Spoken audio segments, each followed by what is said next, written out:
Good afternoon, everyone. Looking into decentralized finance for 2.0 run-up in cryptocurrency.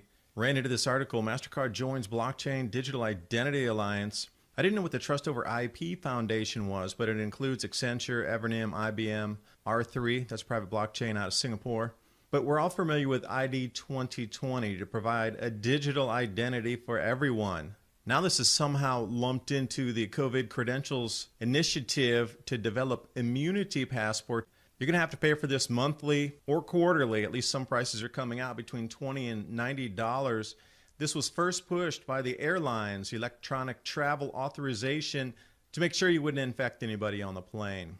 COVID credentials initiative, deploy privacy-preserving verifiable credentials. This is where it gets deep and strange. Now 60 Fortune 500 companies formed their own self-sovereign identity groups to make sure that we all get these immunity passports. At least that's a surface layer, because when we get into the universal registrar, otherwise known as a decentralized identifier, it goes deep and it keeps rewinding to the same companies again and again, from the finance to the operating systems. And the thing standing in the way right now are these interoperable overlays, because it's all about getting you registered on this thing and somebody else to oversee you as a guardian. This is where we tumble down the rabbit hole. Individual organizations willing to take legal responsibility for managing the agent wallet on behalf of the person under guardianship, meaning you're owned by somebody in the corporate world. Self-sovereign identities, decentralized identity, overseen by sovereign, the Identity for All Council, I4A. And the guardianship means you're an owned piece of property. They're going to digitize individuals, organizations, natural things and man-made things. You want to touch any of that? You're going to have to be using V code. And to give you an idea of the money and backing behind this, these are just the players in Singapore that are bringing this to life. Australian politicians say you won't be able to partake in any type of everyday life if you don't get this COVID passport. RFID chips are not mandatory for now, but you shall not buy, sell, or trade without this mark. So the purpose of this video is to try to blend two different technologies with the cryptocurrency and the decentralized blockchain and the switch of money during this COVID crisis. As you can see across the predictive programming media, looks like lockdown 2.0 is going to be inbound, and when that happens and the economy locks up across the planet, there's definitely going to be a shift into something different. So I've been looking at a DeFi, which is decentralized finance, knowing that cryptocurrency is also going to have a rise during this run to the dollar and shakeup of the economy and everything financial. And if you remember 2017 with all the ICOs in the run-up, it looked very much like this, where it was flat, it got a couple bumps, and then off to the moon. And I was really interested in the way Visa was sort of moving in the direction of doing digital asset service plans. Now, this was a way to get digital signatures and cross-platform identity services that were trusted, quote unquote. And this could have been done on the blockchain with a certain set of protocols in order to be able to unlock or transfer funds. It wasn't like a multi-signature wallet, something completely different. And I'm really interested in the way that this technology is moving forward, because I think it's going to be part of our world. And it seems to be taking a nefarious turn where things that were supposed to be freeing humanity are now going to be used to put it in chains. So what we have in the first part of the video here, talking about the COVID passport, that's now, literally now happening. They're going to want you to get the test to be verified to move on public transport. What's coming in the beginning of 2021 is the last part of the video. And these two are blending into expediency, or the next lockdown 2.0 is going to usher in the rest of this tech that you are going to be required to adhere to, whether you like it or not. You're going to be owned by a company. So looking into the giant payment systems here, MasterCard joining the Blockchain Digital Identity Alliance, ID 2020. Now, this is a protocol that's put out by Gates and an enormous amount of others that are going to require digital identity. This is the whole thing about getting the star on your driver's license if you're in the United States. You know how they're not going to let you board a plane unless you have this? It's to try to funnel you into this system, because unless you're going to want to not travel ever again, you're going to have to get this. So I went to the ID 2020 website to try to dig out a little more information, and obviously it's very general, very generic. It just says provide a digital ID to everyone. Doesn't sound that nefarious until you understand what that means about tracking you. But another thing, the way the ID 2020, I thought it was maybe a spacing issue in my computer, but then as I tried another device and noticed the ID 2020, how the 2 is chopped off. So for me, that was a signal to maybe invert it and mirror it. So I did a couple combinations here, and then if you double it again, you get this IB8 with some strange symbol in the middle, which I still am trying to look up. I haven't found it yet, but then you get the 8 reverse BI. So if you know anything about the symbolism here, please put it in the description box below so we can share information. And then beyond the catchy headlines, which most people don't go after, if you read further into it, you're going to see this ID 2020 alliance is basically started by Microsoft. And then it mixes in all these biometric technologies and digital identities. But then there has to be a storehouse or the technology behind it to run it all. It's not just blockchain, that's its own thing, but then there has to be an interface between that and companies holding on to this information. And that's where we get into Accenture, IBM, Oracle, and the whole gamut of tech companies. And it does seem at the end of this is going to be a global ID system, not country-centric. Now, the way to soft trickle this thing in here is your immunity passport. This is pushed by the airlines. So if you fly for business, you're definitely going to have to get it. If you're involved in the travel industry, you must get it or else you will lose your job. So it's a way for the soft drip feed disclosure into this. Immunity passport, airlines are calling for it, digital ID tracking system. So if you want to ever travel again and get on an airplane, they're going to make you go to your doctor and get a test. And before you can get on the airplane, you'll have to enter their credentials into some system weeks before or a week before you travel, and this will be on a central database, and then the airlines will have access to it.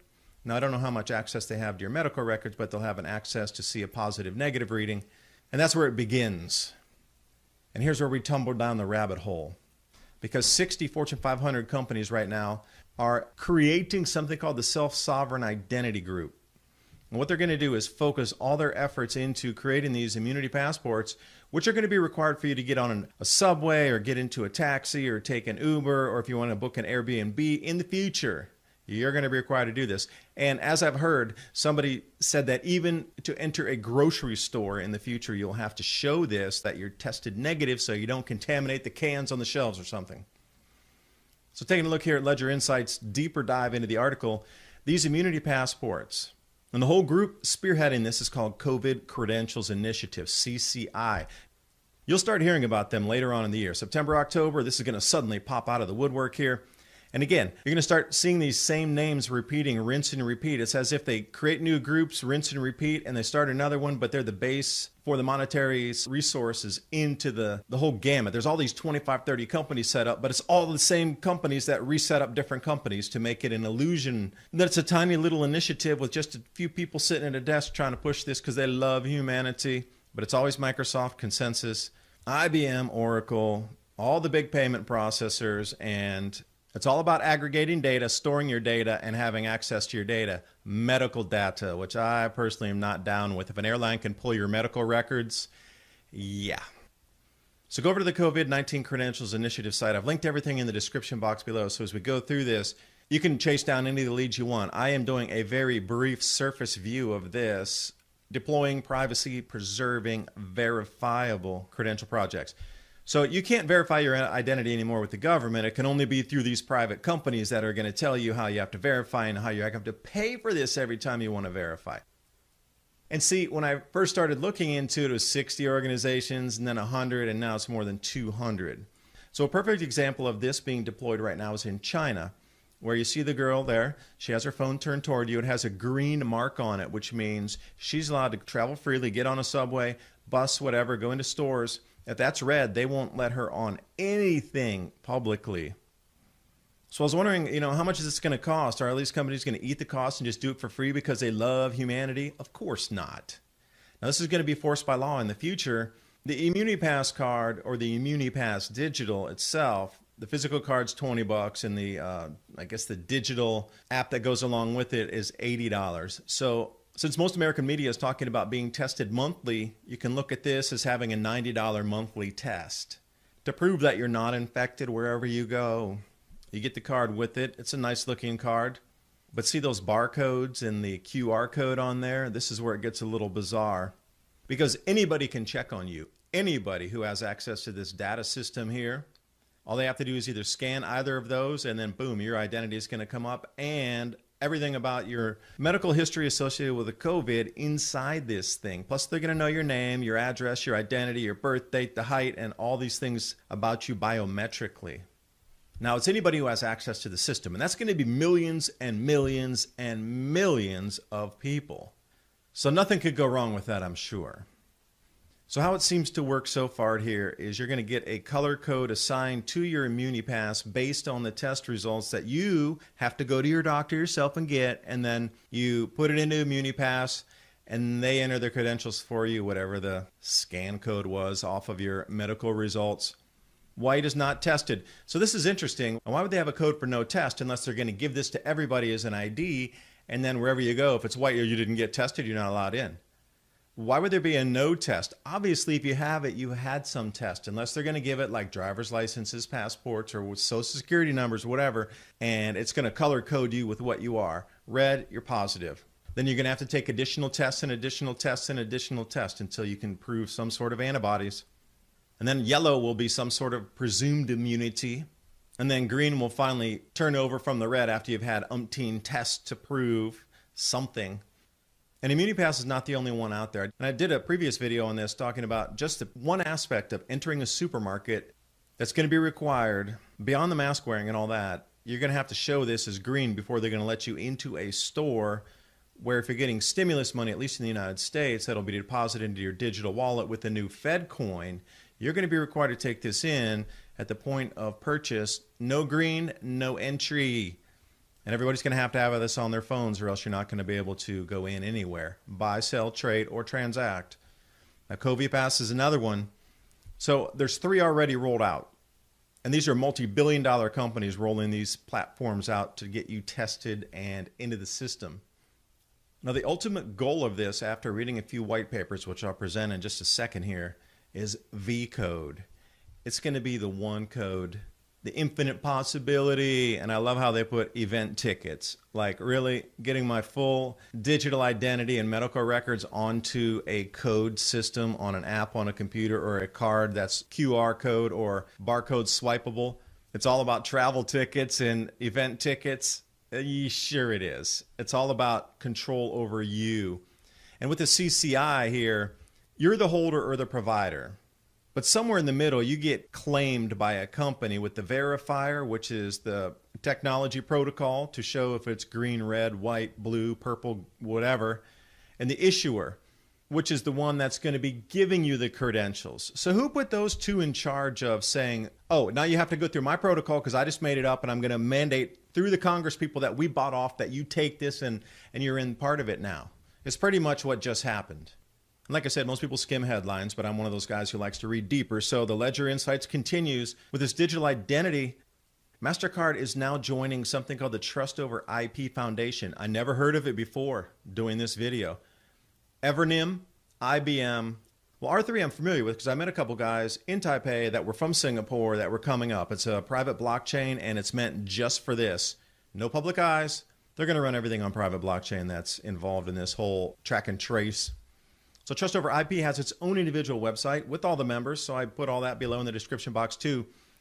This list here is tiny what you're seeing in comparison to all the others that are involved in this overlap between the Universal Register and the COVID Trust IP with all the initiatives. So you start seeing the same names again and again, and it was really baffling and almost disturbing. Every website I went to had the same main characters as the main funding entities for all of this. Like I said in the beginning, it seems as if they've all come together. They have idea A and they create a new company for idea A. Okay, that's the app. And then they come and they say, well, idea B is going to be the barcode that goes on the app. And then they start a whole new initiative and a whole set of protocols and companies just for the barcode application. And then they'll come up in the initiative C, oh, we got to have the QR code with that. And that's a whole entirely different company just to get the QR code just for the COVID track and trace. But it's all the same companies. It's almost like they're piecemealing out each individual thing, making their own initiatives for it. And when I say it goes deep, I want you to understand truly how deep it goes. This is off the Trust IP website, and this is just a spackling of the companies involved in this. That list, you can scroll down, scroll, and it keeps going in the companies involved in this. And since we're talking about R3 and the whole Singapore blockchain landscape, these are the companies just in Singapore involved in all these protocols that are moving forward globally. So if it's like this just in Singapore, what's it like in the United States? What's it like in Europe from all these bigger companies that are intertwining with all this? It's a global ID program, pure and simple. There's no way around it. Now, one of the key players here, Evernym, are the ones who put forth this great idea of sovereign self-identity. You can get the COVID-19 test status credentials. Thank you very much. You can get healthcare professional credentials. Incredible, because then they can cross-pollinate. And if you're the healthcare professional, you're allowed to look me up and check out my status credentials. Remote learning, teaching, whatnot, and remote employment. See, this is where they get you in this double pincer. They're going to be the ones also in charge of clearing you health-wise for your employer to allow you to enter the offices. So see, now we're getting into this Rubik's Cube here of who controls who. Enter the self-sovereign identity. Evernym, again, oh, imagine that. Decentralized identity, blockchain identity, portable digital identity. Meaning you don't go anywhere without this thing, without your test results. And here's the thing where they start splicing language together here. Decentralized semantics. And it's about an interoperable overlay on the deployment of all these technologies, meaning that if I have the QR code, it has to sync and work with the app development on all the protocols across all these companies and all the initiatives. So the overlay is the only thing stopping this right now. Give it about 6 months and they will have worked out the overlay. I think they probably have already, but it's just in testing right now. Because it's about now integrating all these Linux Foundation templates so they can get a request. And when they get that digital request, then the utility and service providers can then integrate and send back the answers or information, whatever it is they're looking for. And then within the semantic standard itself, one's not good enough. So see, they're setting up different semantic standards here. So then you have the interchangeability standards, which is a little bit different from the interoperability standards in the way that it's business to business, business to government. And on this level, it's not for you or I, it's for governments to track and see you. You're in the layer of the overlap. You're just stuck in the mud there. But this one taking it on is how governments, business, and corporations are going to operate within. So this trust over IP technology, see, this is the interface that's a little stuck right now, but once this gets unglued and everything works flawlessly, you're going to be plugged into this thing. They call it a trust ecosystem, where all these trusted partners, as we've been seeing through the video here, are all linked to each other, not only themselves, but they're also linked to government. So government can check your ID, your passport against what they have given you as an ID. So make sure that your passport, your face, your fingerprints, if they're on file somewhere, match up with what the digital identity that the corporations gave to you, not the government.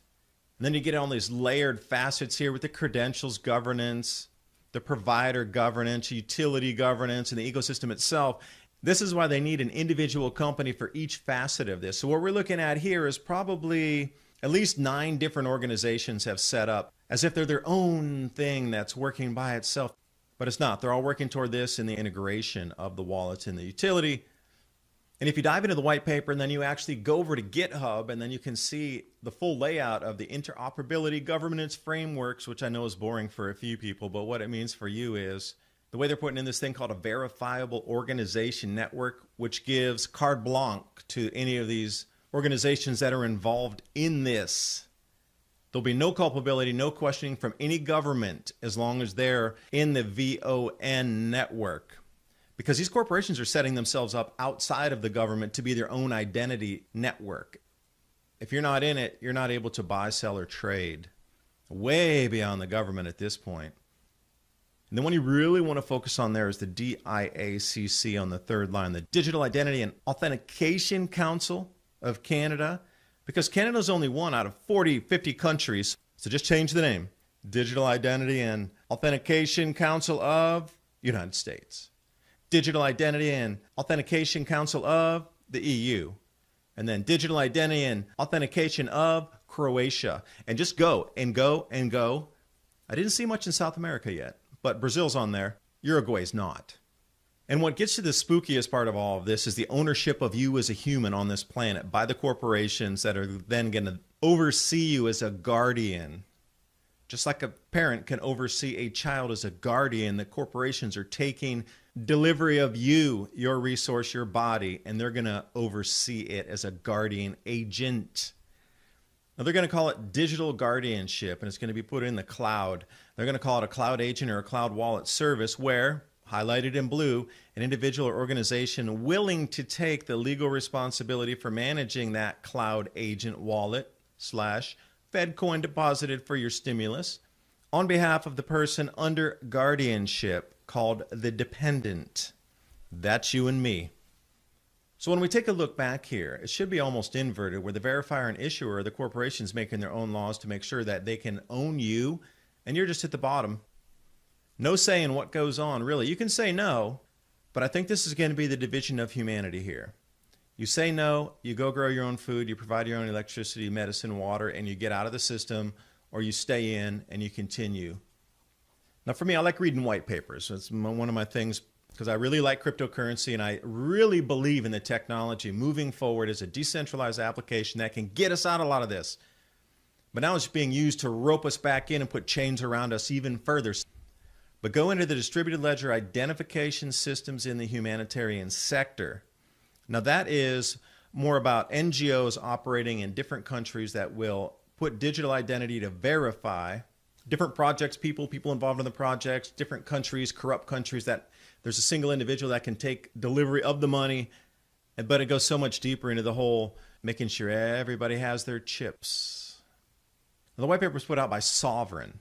So when you take a look at the guardianship section in that white paper, we come back into this self-sovereign identity. And the way they word it's great. It sounds like you're making your own identity as a sovereign individual, so you don't have to worry about the governments. But no, it's about the corporations making the identity for you that you have to use, not the government. See, this is completely different. But when we come into this universal registrar, it's going to be working to give everybody a digital identity in a decentralized identifier system. They're called DIDs. You're going to start to see this wording as well, these decentralized identifiers. Just think of it as an individual barcode for you, not tattooed on your skin yet. And again, go up to GitHub. You can check out anybody's project that has something with either decentralized finance, blockchain, and there's so many others out there too. Patents and anything digital in that whole space of storage, integration, computing, or whatever it is. GitHub is the place to go to find this. I tracked down the Identity Foundation, decentralized identity. So all the information is here, and I'm just chasing down leads as I find them. But the scariest thing for me that maybe dropped my jaw here for a second was the Identity for All Council. Now, this sounds something straight out of whatever dystopian movie you can name through history, or even some of these off-world space movies, Star Trek and whatever it would be. The I4A. Sounds so kind and gentle, identity for all. So when you see such innocent language as MasterCard joins the ID 2020 initiative exploring decentralized digital identities, that's exactly what they're doing. To own you. And not just you, individuals. It'll be about organizations, governments, companies, natural things, man-made things. Anything ever made, anything ever grown, natural or synthetic, will be in this system digitized. And when you have to buy your food by the calorie moving forward, which is part of this plan, you will have to understand cloud wallets.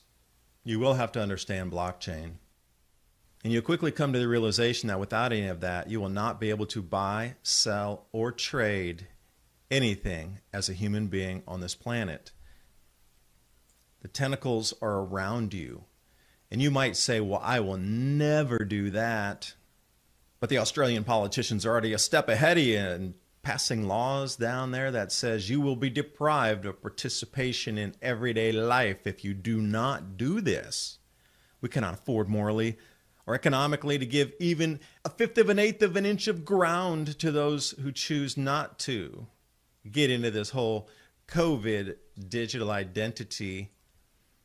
And even if new facts come out, this particular politician here says, I am not interested in your alternative facts. Facts mean nothing as we tumble down the rabbit hole and will not listen to facts. And as I referenced in my previous video, Michigan is going to be allowing employers to chip their employees. And this is where it dovetails into all of the previous. That's on apps and phones and in the cloud storage. Now they're going to try to integrate this, all your medical records, all your digital identity, your self-sovereign identity, and your barcoded number in the system. Right now, they even say that they can't mandate that employees take this, but in the very next paragraph, they say, I wouldn't be surprised if it becomes a standard business practice statewide, scratch that, globally. If you want to eat or access society, anything that you're used to as a citizen of any country right now as a service, you will need to be in the V-code system, or you will need to leave the society, back to a pioneering lifestyle, and join an Amish community, or form your own. But you're not going to be getting electricity where you live. You'll need a digital ID to pay your bill. Even if you want to pay for somebody else, they'll have to know who you are, because they're going to track and trace every single cent spent. Moving forward with the central bank digital currencies, it's all about you getting into the new system. It's not about health. I thank you for watching. Hope you got something out of the video. This is a fingerprint of the grand solar minimum. Every grand solar minimum, governments have extreme duress staying in power.